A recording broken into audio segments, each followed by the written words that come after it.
Just so we can start a conversation here, what strikes you about this?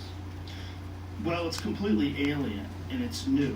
This is something that's unprecedented. We don't have a long human history of being completely connected via technology. This is something we're navigating right now for the first time. And it's probably the most powerful thing that the human race has ever seen in terms of the distribution of information. There's nothing that even comes close to it in all of human history, and we're figuring it out as we go along. And what you exposed is that not only are we figuring out as we go along, but that to cover their ass, these cell phone companies in cahoots with the government have made it legal for them to gather up all of your phone calls, all of your text messages, all of your emails, and store them somewhere so that retroactively, if you ever say anything they don't like or do something they don't like, they can go back, find that, and use it against you. And we don't know who they are, we don't know why they're doing it, and we didn't know they could do it until you exposed it. The connection of human beings via technology is both amazing and powerful and incredible in terms of our access to knowledge, but terrifying in terms of the government's ability to track our movements, track your phone calls, track everything, and under the guise of protecting us from terrorists, protecting us from sleeper cells, protecting us from attacks. But if they really are protecting us from these attacks, that's great. But there's no provision in the Constitution that allows any of this. And this is where it gets really squirrely, because they're making up the rules as they go along, and they're making up these rules the way you're describing it. It is step by step. This has happened to sort of protect their ass and keep themselves from being implicated in what has been a violation of our rights and our privacies and the Fourth Amendment. Yeah, I mean, I think one of the things that everybody needs to understand when you look at these things, and the reason, we talked about before, when I got this information, why I didn't just put it on the internet, and people criticize me for this. They go, I didn't share enough information because the journalists are gatekeeping, right? They've got a big archive and they haven't published everything from it. And I told them not to publish everything. Why did you do that? Why did you do that? Because, again, it gets back to legitimate secrets and illegitimate secrets. Some spying, from my perspective, career spy, is okay, right? Agreed. If you have hacked a terrorist's phone, right, and you're getting some information about that, useful. Agreed. Right? Yeah. If you're spying on a Russian general in charge of a rocket division, useful, right? But there are lines and degrees in that where it's not useful. Now, the examples that I just gave you, these are targeted. This is where you're spying on an individual. They're a known named person that is being monitored for a specific reason that is related. Hopefully from a warrant.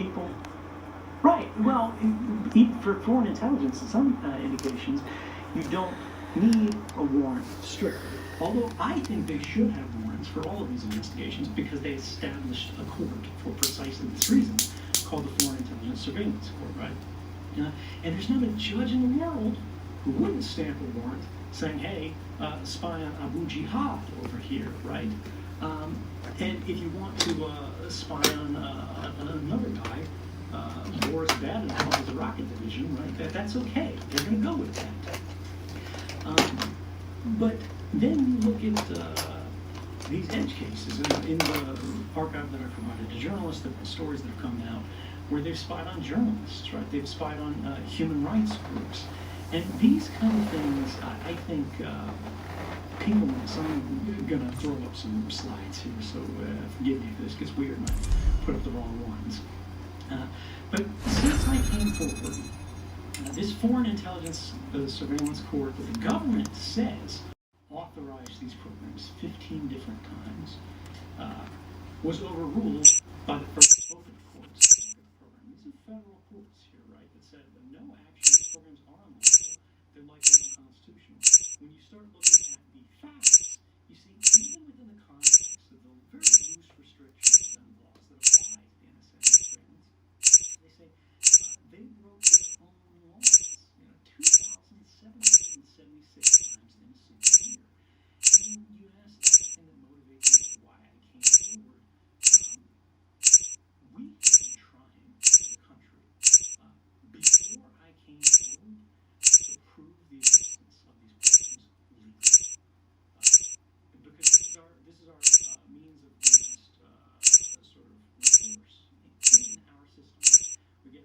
executive, we got the legislature, we got the judiciary, right? So Congress makes the laws, the executive is supposed to carry them out, the courts are supposed to play referee.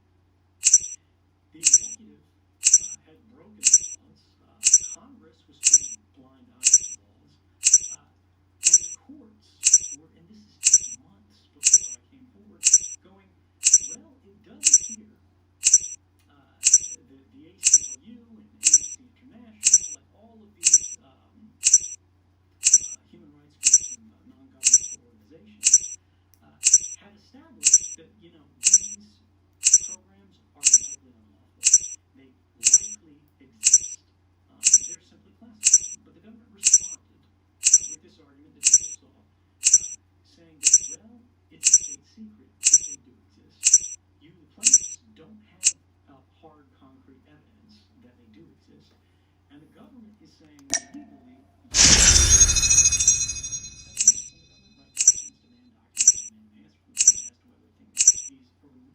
as to whether or not these things exist, because the government's just going to give a standard what they call a normal response, which is either confirm or deny that these things exist. Which leaves you out, which leaves the courts out. The courts go, look, the government could be breaking the law. Look, they could be violating the Constitution. But because you can't prove it, and because the government doesn't want to play ball, and the government says, if we were doing this, it would be legal and it would be necessary for national security or whatever. The court can't presume to know national security better than the executive because the courts aren't elected. And so this leads to this fundamentally broken system where, okay, the only way to have the courts review the legality of the program is to establish the programs exist. The programs are classified, so you can't establish they exist unless you have evidence. But providing that evidence to courts, to journalists, to anyone, is a felony that's punishable by 10 years per under the Espionage Act. And the government has charged every source of public interest journalism who's really made a significant difference in these kind of cases since Daniel Ellsberg, going back to that, under the same Espionage Act, always the same law. And there's no distinction to government between whether you sold information to a foreign government for private benefit, right, or whether you provided information only to journalists for public interest. And I know that's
one of those senators I told you that objected to this stuff, that was doing the last barks for all those years, Ron Wyden.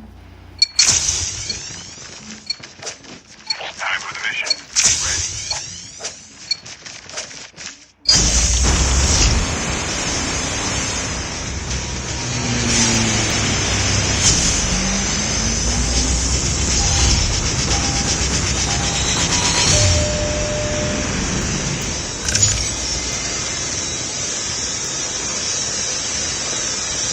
Ready.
Deployed.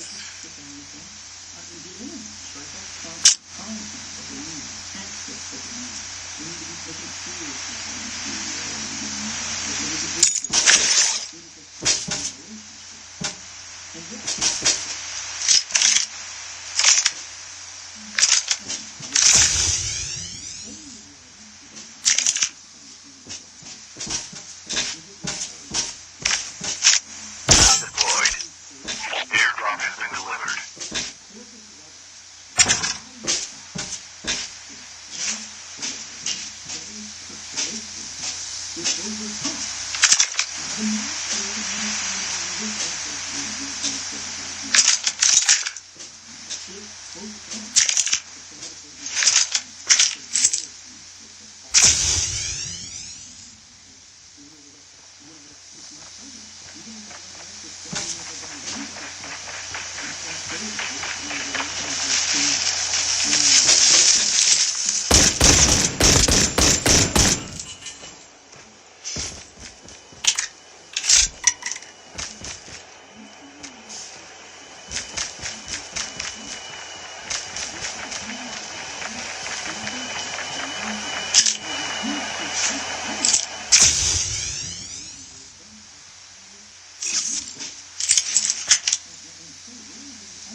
Chip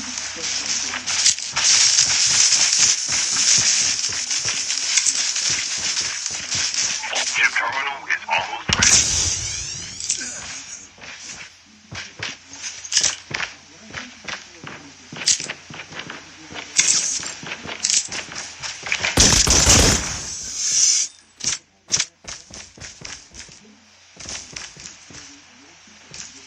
The safe zone is collapsing.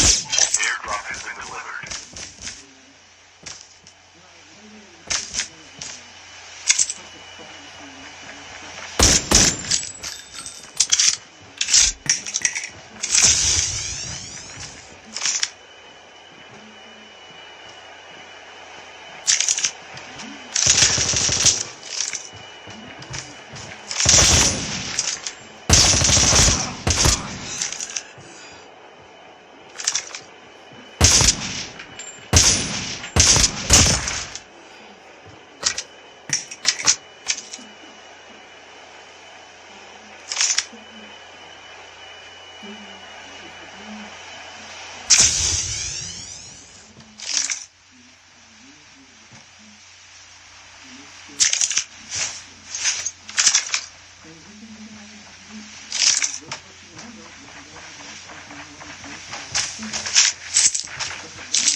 say is the government very small. Federal government, especially in the sort of small people thinking of things. You pause for 1 second. Pause for 1 second because my earphones are about to die and I swap over to another pair. You stuck with good for a couple hours, but we're 2 hours and 15 minutes in. We'll have a little bit of a weird audio issue with the last half of it, but we'll take care of it. I wanted to talk about you, like where you are right now in your life and how you're handling this. Because you've been in exile for how many years now? It's been 1 year.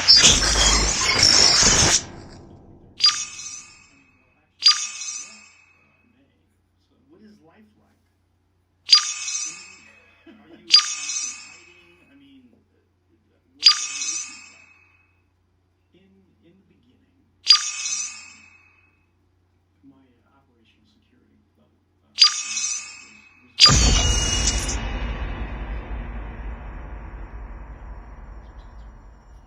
concerned really about very bad things happening to me because the government made it very clear that from their position I was the most wanted man in the world. They literally brought down the president of Bolivia, his aircraft, and would not let it depart as it tried to cross the airspace of Europe, not even the United States. They wouldn't let it leave until they confirmed I was not on board. So yeah, that made me a little bit nervous, but you can't live like that forever. And although I was as careful as I could be, I still lived pretty happily because I was an indoor cat to begin with, right? I've always been a technologist. I've always been pretty nerdy. So as long as I have a screen and an internet connection, I was pretty happy. But in the years past, my life has become more and more open. You know, now I speak openly, I live openly. I go out, I ride the metro, I go to restaurants. I go, you know. How often are you recognized? So this is a funny thing: is I'm almost never recognized.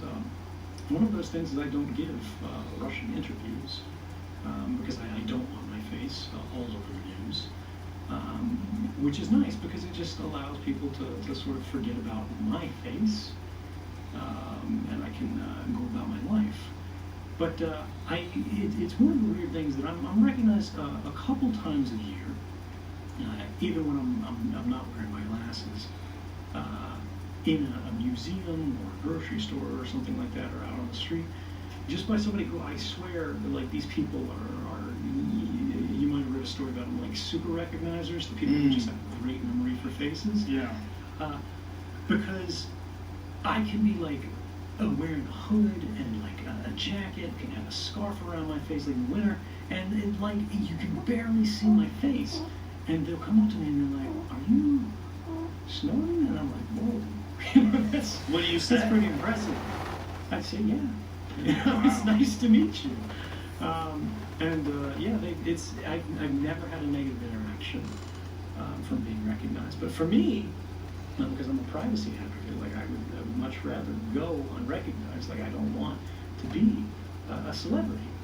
But the other thing is, I'll get recognized in computer stores, and I think there's just like a mental association where people are like their brain, when it's cycling through faces that it recognizes, it's going through like the subset of nerdier people or something like that when you're in a computer store, because for whatever reason I'm recognized much more frequently when there's some kind of technological like locus. So you're living freely. You had to learn Russian? Did you learn it? Yeah, I mean, my Russian is still pretty crappy, to my great shame, because all of my life, all of my work is primarily in English. Right. Now, you've talked about returning home if you could get a fair trial. Is that a feasible thing? A fair trial for someone like you? Is that such a... Well... Is that even it's possible? It's a good question. I mean... Look, if we're being frank, I think all of your audience knows the chance of me getting a fair shake in the Eastern District of Virginia, a couple miles from the headquarters of the CIA, is probably pretty slim, because that's where they draw the jury from. Right. But my objection here is on a larger principle.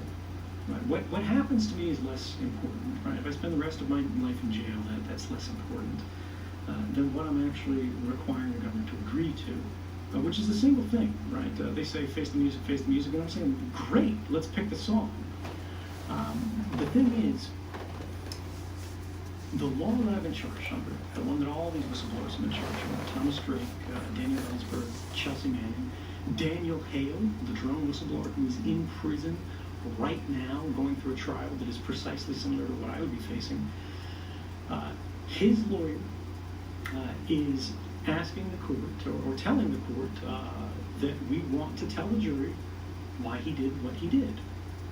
That the government is violating laws, that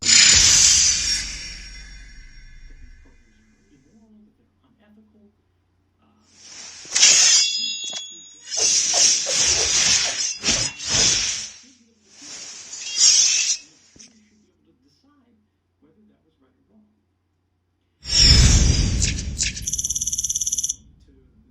that they're unethical.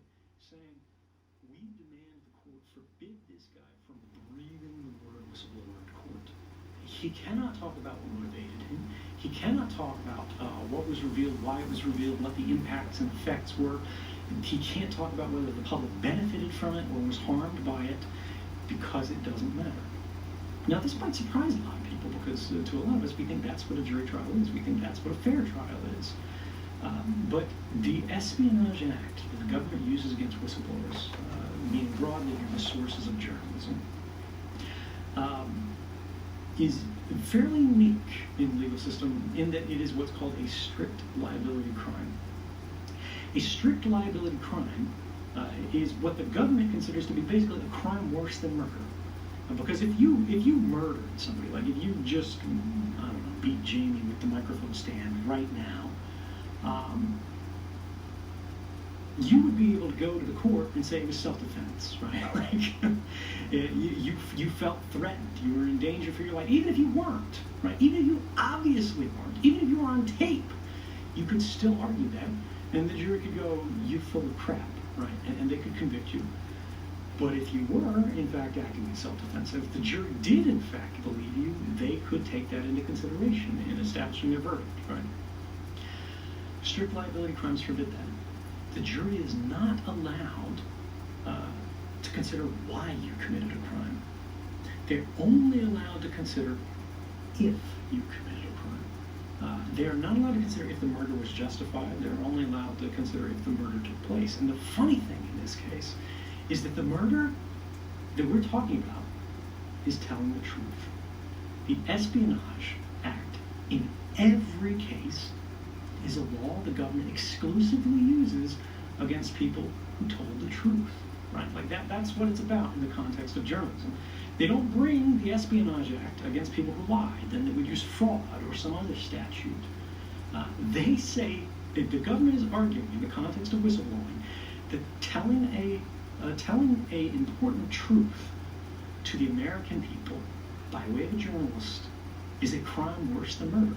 And I believe, and I think most Americans would agree, this is fundamentally, indefensibly wrong. And so my whole argument with the United States government since the very beginning was been, I'll be back for jury trial tomorrow, but you have to agree to permit whistleblowers a public interest offense. It doesn't matter whether they are a whistleblower or not. It's just they argue. It's the jury that decides whether they are a whistleblower or not. They have to be able to consider the motivations of why someone did what they did. The government says we refuse to allow that because that puts the government on trial. And we don't trust the jury to consider those questions. Wow. So you have had these conversations then. So this has been discussed. Oh, yes. No, this is from the Obama administration. There's been no contact since the Trump administration. Because the government basically, when they got to this point, they went, we have no good argument against this.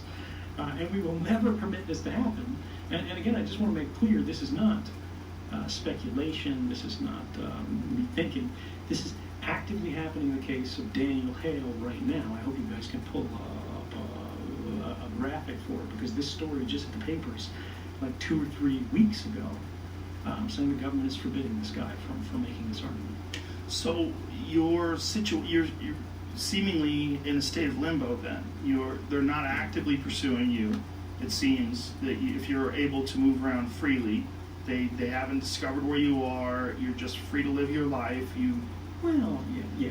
I Sort mean, of. it's one of these things where, whether they know where I am, whether they don't know where I am, where I put my head on the pillow, doesn't matter so much. I'm in Russia, right? And we should lean into that, because I think people, they hear Russia, particularly in the context of today's news, and you see like what people are saying about Tulsi Gabbard and things like Yeah. that. Any kind of association, anytime your name appears in the same sentence, same paragraph, same story as the word Russia, it's considered a negative thing now. And don't get me wrong, I've been a long-time critic of the Russian government. I just actually had a major story written about me in a Russian state news outlet called RIA Novosti. You guys could probably pull it. It's only in Russian though.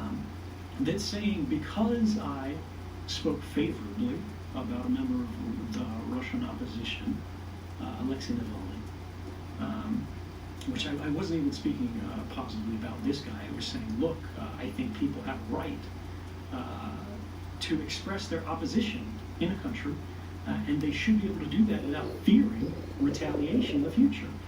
Because the background here is this opposition figure has been a long time thorn in the Russian administration side. And they've just suddenly, magically, been accused of being foreign agents or something like that.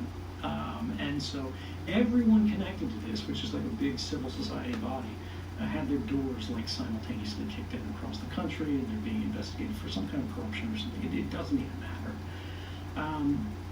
And I said I opposed that, just like I was tweeting, footage of ballot stuffing in the Russian elections, just like I criticized the Russian president by name. I've criticized Russian surveillance laws, and so many things again and again and again and again and again. But yeah, so look, it does not make my life easier to be trapped in a country that I did not choose.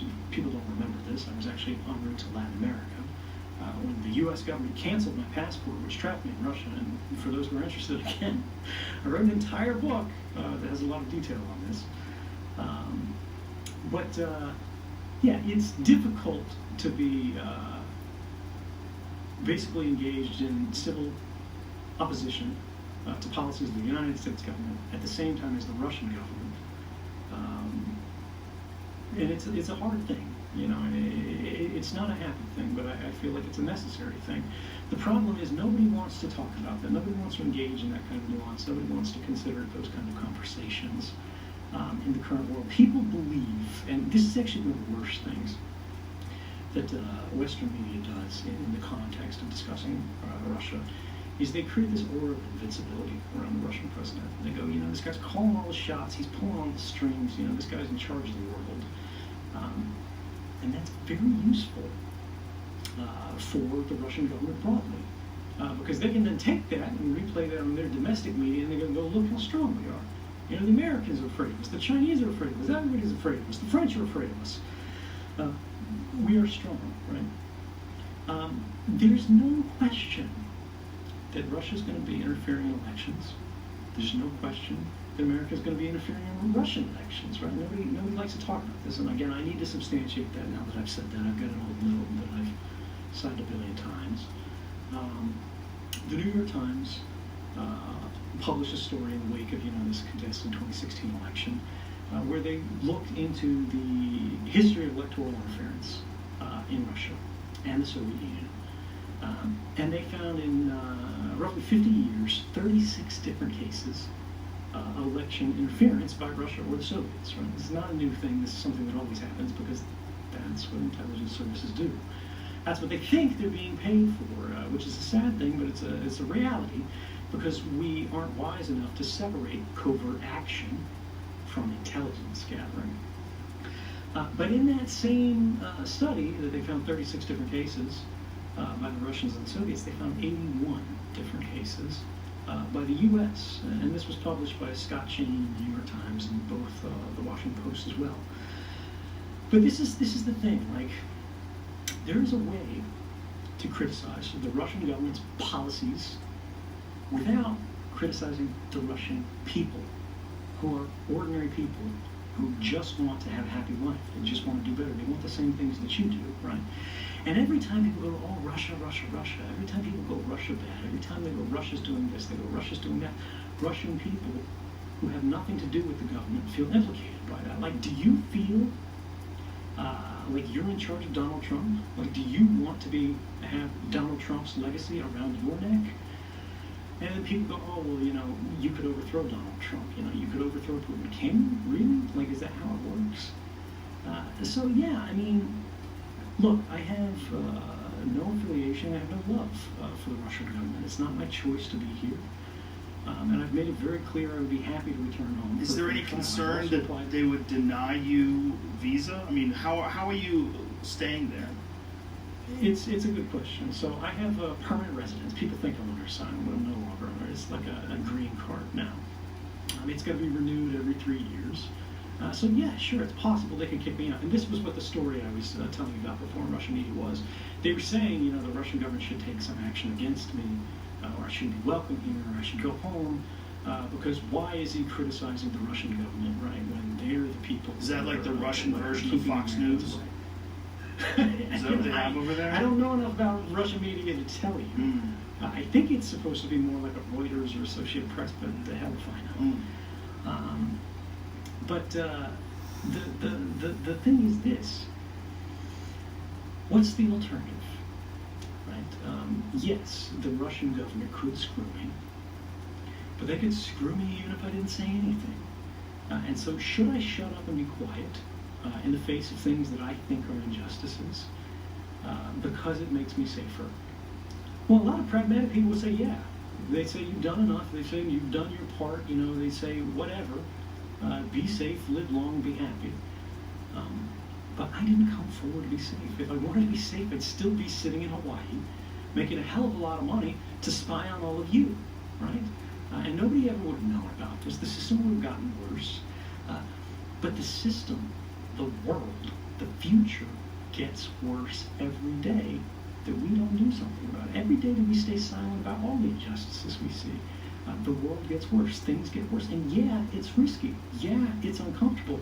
But that's why we do it. Because if we don't, no one else will. All those years I was sitting, hoping for someone else to come forward, and no one did, right? That's because I was waiting for a hero. But there are no heroes, right? There's only heroic decisions. You are never further than one decision away from making a difference.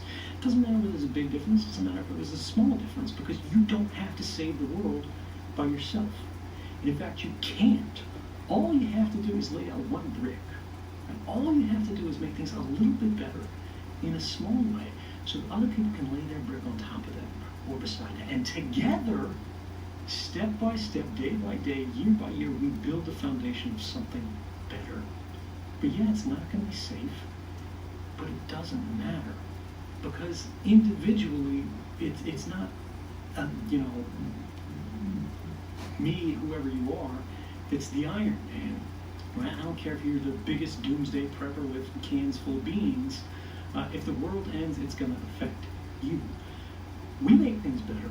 We become safe together, right? Collectively, that is our strength. That is the power of civilization. That is the power that shapes the future. Because even if you make life great for you, you're going to die someday. You're going to be forgotten someday. Your cans of beans are going to rot someday. You can make things safer. You can be more careful, right? You can be more clever, and there's nothing wrong with that. But at the end of the day, you have to recognize if you're trying to eliminate all risks from your life, what you're actually doing is eliminating all possibility from your life. You're trying to collapse the universe of outcomes such that what you lost is freedom. You've lost the ability to act because you're afraid. That's a beautiful way to put it. Into this mess. That's a beautiful way to put it. Are you aware at all of the current state of surveillance and what, if anything, has changed since your revelations? Yeah, I mean, the big thing that's changed since I was in 2013 is now it's mobile first, everything. mobile was still a big deal, right? And the intelligence community was very much grappling to get its hands around it and to deal with it. But now people are much less likely to use a laptop, than use a desktop, than use, God, any kind of wired phone, than they are to use a smartphone. And both Apple and Android devices, unfortunately, are not especially good in protecting your privacy. Think right now. You got a smartphone, right? You might be listening to this on a train somewhere in traffic right now. Or you, Joe, right now. You got a phone somewhere in the room, right? The phone is turned off, or at least the screen is turned off. It's sitting there. It's powered on. And if somebody sends you a message, the screen blinks to life. How does that happen? Right. How is it that if someone from any corner of the earth dials a number, your phone rings and nobody else's rings? How is it that you can dial anybody else's number and only their phone rings, right? Every smartphone, every phone at all, is constantly connected to the nearest cellular tower. Every phone, even when the screen is off, you think it's doing what you can't see it because radio frequency emissions are invisible. It's screaming in the air, saying, "Here I am, here I am. Here is my IMEI," I think it's individual manufacturer's equipment identity, and IMEI, individual manufacturer's subscriber identity.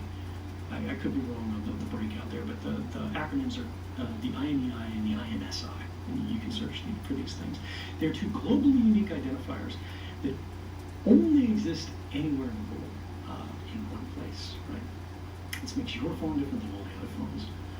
The IMEI is burned into the handset of your phone. No matter what SIM card you change to, it's always going to be the same, and it's always going to be telling the phone network it's this physical handset. Then the IMSI is in your SIM card, right? And this is what holds your phone number, right? It's basically the key, the right to use that phone number.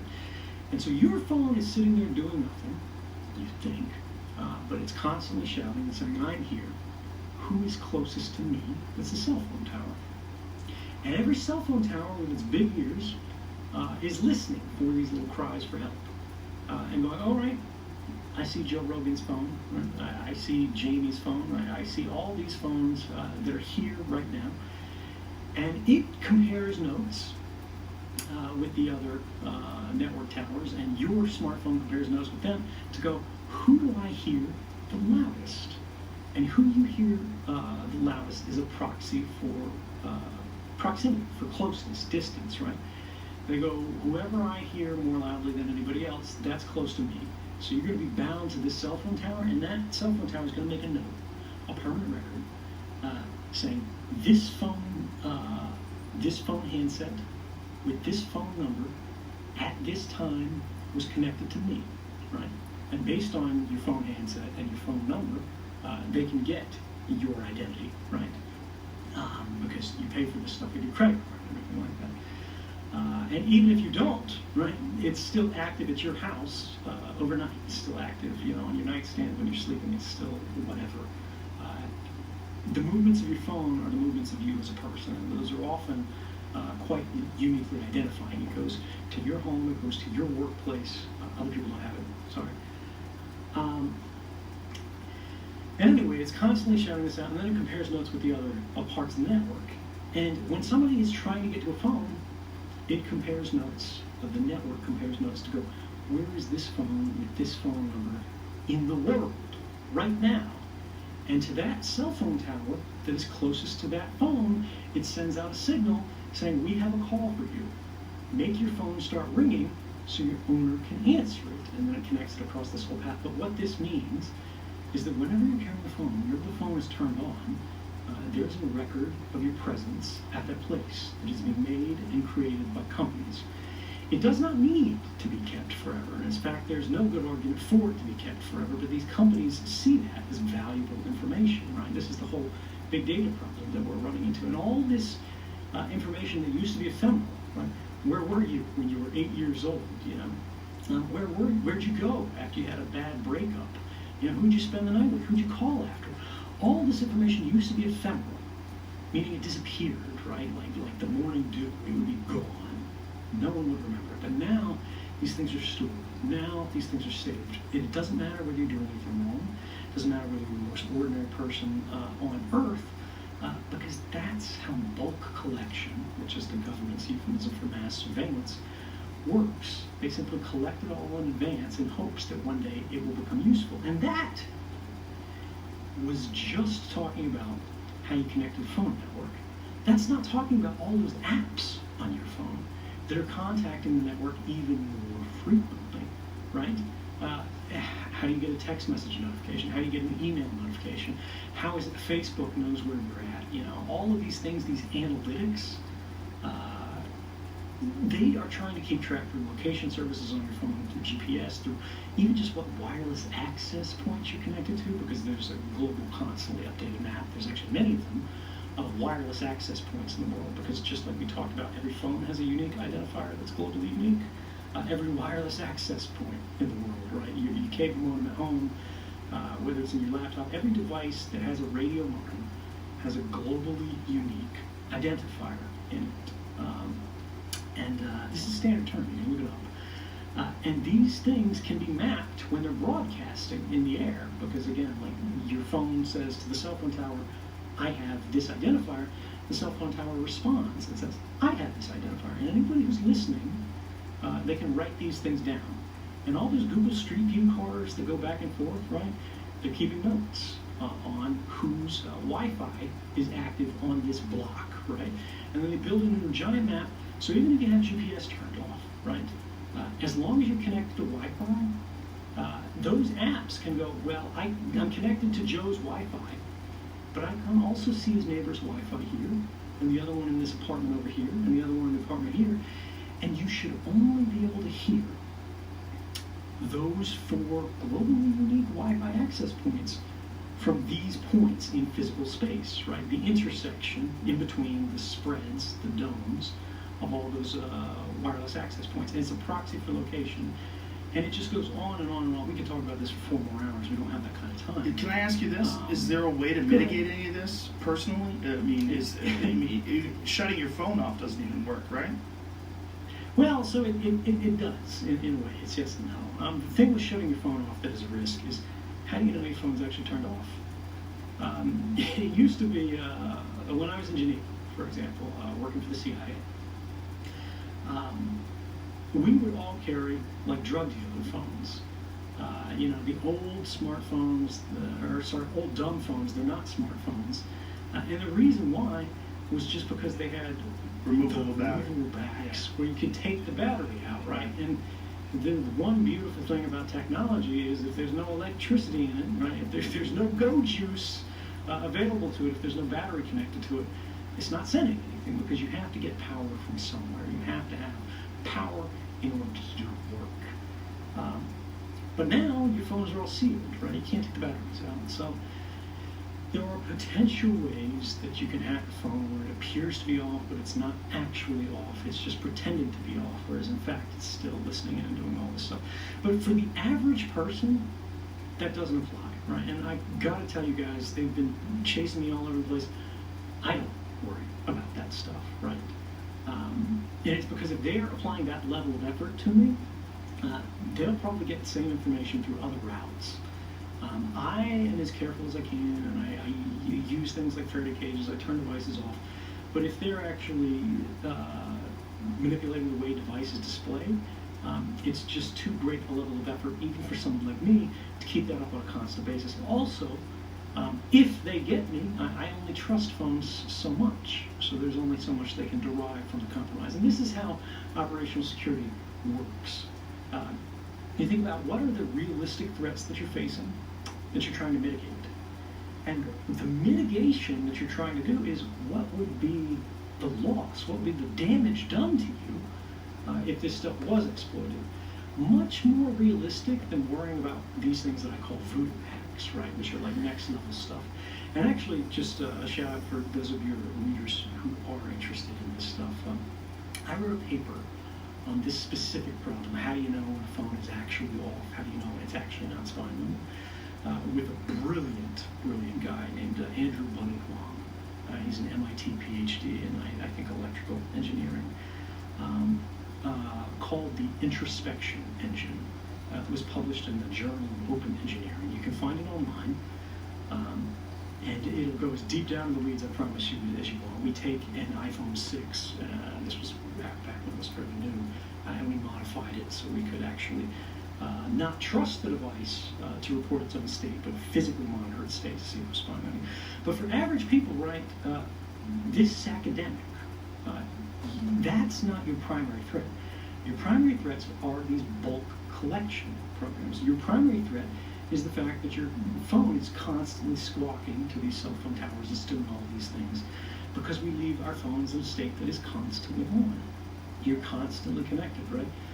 Airplane mode doesn't even turn off Wi-Fi really anymore. It just turns off the cellular modem. But the whole idea is we need to identify the problem. And the central problem with smartphone use today is you have no idea what the hell it's doing at any given time. Like, the phone has the screen off, you don't know what it's connected to, you don't know how frequently it's doing it. Apple and iOS, unfortunately, makes it impossible to see what kind of network connections are constantly made on the device and to intermediate them. Going, I don't want Facebook to be able to talk right now. I don't want Google to be able to talk right now. I just want my secure messenger app to be able to talk.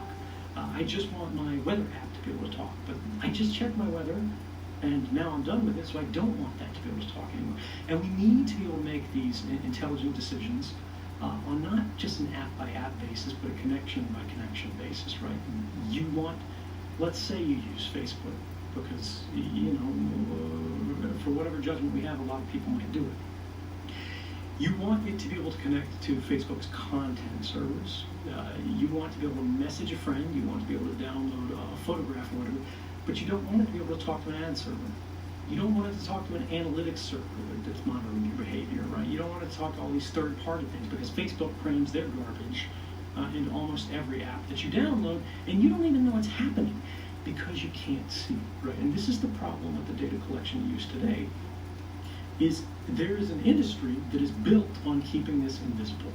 And what we need to do is we need to make the activities of our devices, whether it's a phone, whether it's a computer, or whatever, more visible and understandable to the average person, and then give them control over it. So, like, if you could see your phone right now, and at the very center of it is a little green icon that's your, handset, or it's a picture of your face, whatever, and then you see all these little spokes coming off of it.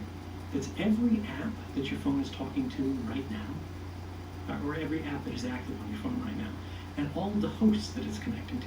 And you can see right now, once every 3 seconds, your phone is checking into Facebook, and you can just poke that app, and then boom, it's not talking to Facebook anymore. Facebook's not allowed. Facebook's speaking privileges have been revoked, right? You would do that. We would all do that. If there was a button on your phone that said, do what I want, but not spy on me, you would press that button, right? That button does not exist right now. And both Google and Apple, unfortunately, Apple's a lot better at this than Google, but neither of them allow that button to exist. In fact, they actively interfere with it because they say it's a security risk. And from a particular perspective, they actually aren't wrong there. But it's not enough to go, we have to lock that capability off from people because we don't trust they would make the right decisions. We think it's too complicated for people to do this. We think there's too many connections being made. Well, that is actually a confession of the problem right there. If you think people can't understand it, if you think there are too many communications happening, if you think there's too much complexity in there, it needs to be simplified. Just like the president can't control everything like that, if you have to be the president of the phone, and the phone is as complex as the United States government, we have a problem, guys. This should be a much more simple process. It should be obvious. And the fact that it's not, and the fact that we read story after story, year after year, saying all your data's been breached here, this company's spying on you here, this company's manipulating your purchases, or your search results, or they're hiding these things from your timeline, or they're influencing you or manipulating you in all these different ways. That happens as a result of a single problem. And that problem is an inequality of available information. They can see everything about you. They can see everything about what your device is doing, and they can do whatever they want with your device. You, on the other hand, owned the device. Well, rather, you paid for the device. But increasingly, these corporations own it. Increasingly, these governments own it. And increasingly, we are living in a world where we do all the work, right? We pay all the taxes. We pay all the costs. But we own less and less. And nobody understands this better than the youngest generation. Well, it seems like our data became a commodity before we understood what it was. It became this thing that's insanely valuable to Google and Facebook and all these social media platforms. Before we understood what we were giving up, they were making billions of dollars, and then once that money is being earned and once everyone's accustomed to the situation, it's very difficult to pull the reins back. It's very difficult to turn that horse And precisely because the money then becomes power. Right. The information then becomes influence. That also seems to be the same sort of situation that would happen with these mass surveillance states. Once they have the access, it's going to be incredibly difficult for them to relinquish that. Right, yeah, no, you're exactly correct. And this is the subject of the book. I mean, this is the permanent record, and this is where it came from. This is how it came to exist.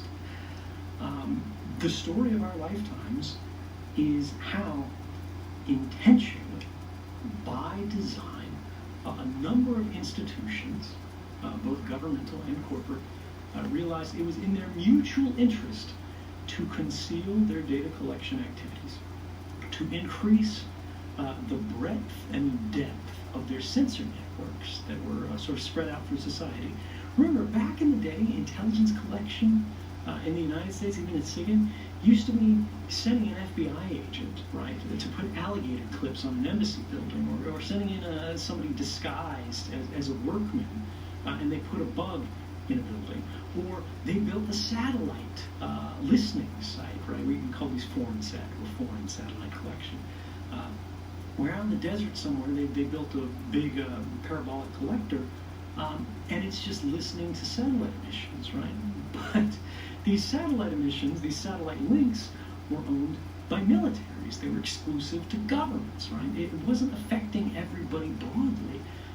All surveillance was targeted because it had to be. What changed with technology is that surveillance could now become indiscriminate. It could become dragnet. It could become bulk collection, which should become one of the dirtiest phrases in the language if we have any kind of decency. But we were intentionally, this was intentionally concealed from us, right? The government did it. They used classification.